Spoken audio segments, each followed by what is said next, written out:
We conclude today the 22nd letter. It's the second part. Yesterday, the Alter Rebbe spoke about prayer, and that prayer should be about a simple will that we and desire that we have. Not a complicated thing that's based on intelligence, on reason, on rationale, but simply to give gratification, pleasure to God Almighty through our prayers. I must tell you that that's what I think before of starting the Shemona Esrei, the Amidah, the silent prayer. Try to always think that I'm standing before God. He's hearing my prayers. I'm literally standing before God and talking to Him. And that this is something important to Him that gives Him gratification. It gives Him, literally, it causes gratification to my Maker. And that's why I'm praying. Simple. Now there's so much more to prayer. But the Alter Rebbe says make it simple. Today, he goes further. And it says, I earnestly ask my esteemed listeners. And he uses much stronger language now than even yesterday when it came to prayer. That don't cast aside my words. Be upright. Walk with integrity. Just as God made us upright, right? But we can get bent over. We could fall off the wagon. So he says, we shouldn't seek to make calculations regarding the pretext of a person's thoughts. In other words, don't weigh out the motives of another individual, which what we normally do. Someone does something, we often weigh out what was the motive, what was the benefit that they did that, why did they do that act of kindness?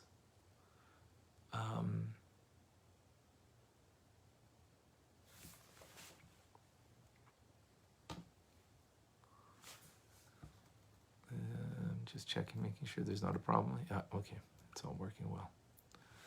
What benefit? Why did the person do that? What motivated them? All of a sudden, such an act of kindness. Don't weigh the motives of another individual. He says that's the occupation of God. Heaven does that. Why not flesh and blood?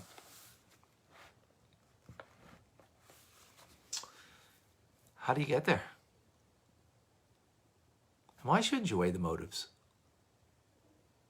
Well, we really don't know what's in the heart of another individual. We barely know what's in our heart. We have a subconscious mind. We have the layers of the heart. Do we really know what's going on in our own heart, let alone someone else's heart? No. So don't weigh the motives of another. Rather, one should have absolute faith in that which our sages teach us, that you should be humble of spirit before every individual, without exception.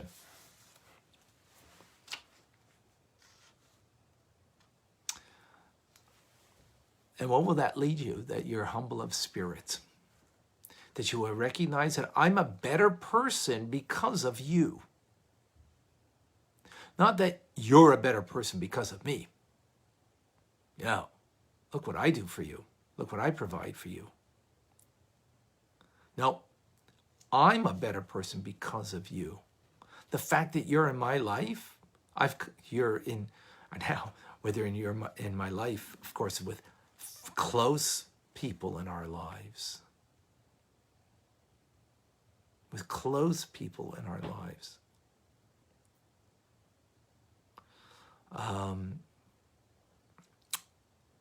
That's for sure. But even those who are not close to us. Truly being humble of spirit is to be able to recognize that I am better because of you. You complement me. You help to perfect me. I lack in certain qualities, and because of you, I'm greater. That is truly humble of spirit, to be able to do that. This is truly powerful.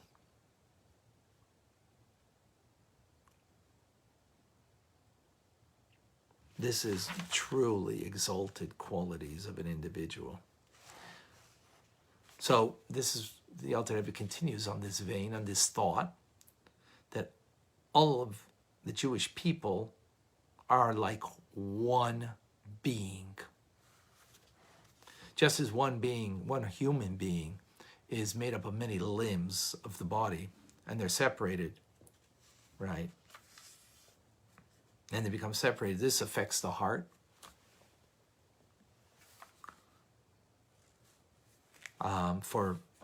From it issues life, the heart. Therefore, we need truly to be all like one being, one person, in the service of the heart when it comes to prayer. So what the Alter Rebbe is saying over here, the only time that my service of the heart can be truly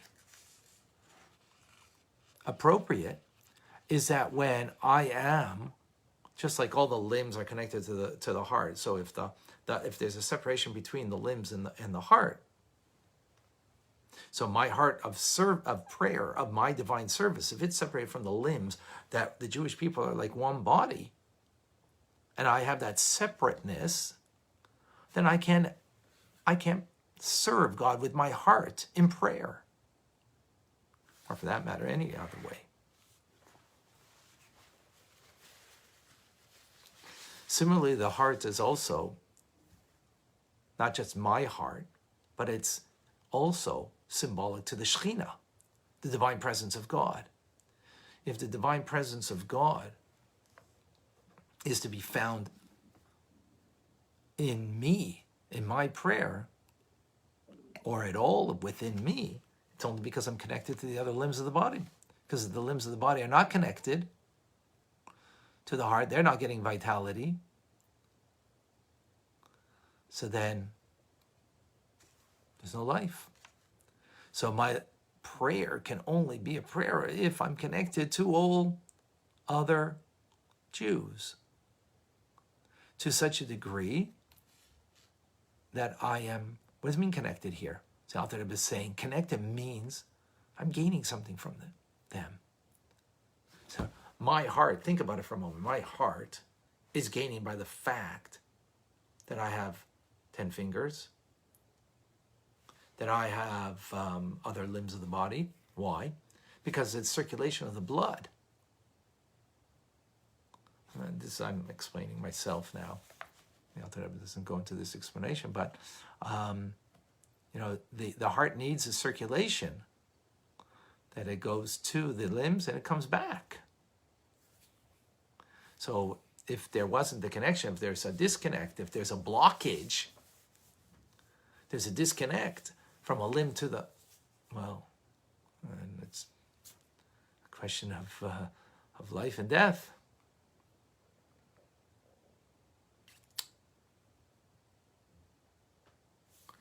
So that's a powerful idea. So my prayers, in order that the presence of God should be there, is that I need to feel connected. If I feel disconnected from a fellow Jew, now you might ask about other human beings, but the intrinsic connection there is between fellow Jews is much more profound than it is with others. That the Jewish people are like one entity, one body that only exists amongst the Jewish people. And this is why it says to serve God with one shoulder, meaning one purpose, but one shoulder, literally, like one part, Only when we're fully united, then can we serve him. And the greatest service, or the service is called Avodah, is Avodah Shebalev, is a service of the heart, prayer. So only when we're fully connected. So the Alter Rebbe resumes his plea to his Chassidim. Therefore, my beloved and dear ones, I beg again and again that each of you exert yourself with all your heart and soul to firmly implant in your heart a love for a fellow Jew. Let none of you consider in your heart what is evil for his fellow. Don't consider that in your heart.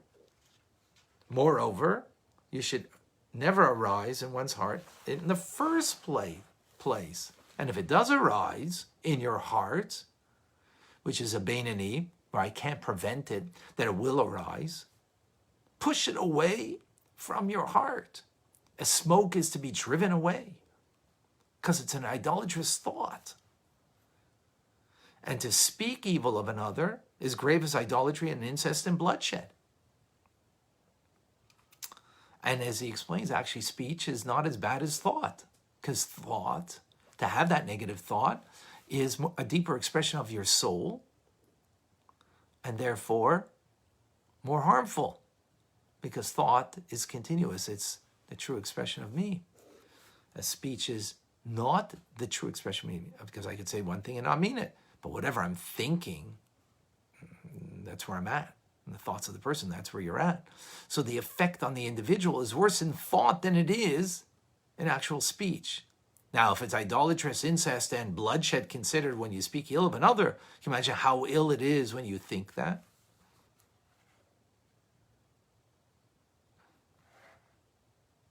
Therefore, a person should take this to heart. And the Alter Rebbe concludes, may the good Lord, who blesses his people with peace, bestow peace and life upon you forevermore, as is the wish of him who loves you deeply from heart and soul. The Alter Rebbe concludes. Wow. Powerful. Two things here.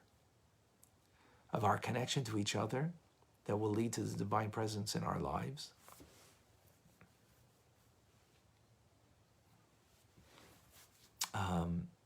And it's not our connection to God that will lead us to connect to each other. No. It's a connection to each other that will lead us to our personal connection to God through prayer. And furthermore, the negative thoughts that we have that we need to push away, how debilitating they are. How negative they are. Worse than even the speech. And the speech, our sages already tell us how terrible that is. So, we have what to work on. I have what to work on. We all have what to work on. Of feeling truly connected to another. So much so that negative thoughts shouldn't come up. And if they do, and because we're only, a Beinoni in training, then we need to work on pushing away those negative thoughts. And when we push away those negative thoughts,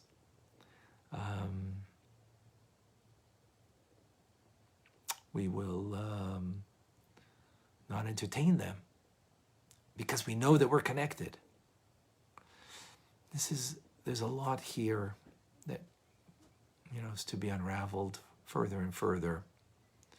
And one of the places I'm going to do that is in Tanya Therapy, which is going to be coming up.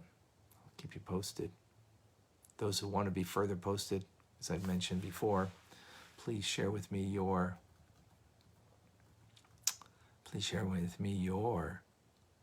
email address. Private message me. And we will continue our journey together. I'm Rabbi Ronnie Fine, coming to you from my home in Montreal, Canada. It's a privilege and a pleasure to share with you the Tanya. Have a wonderful day and a good Mayet.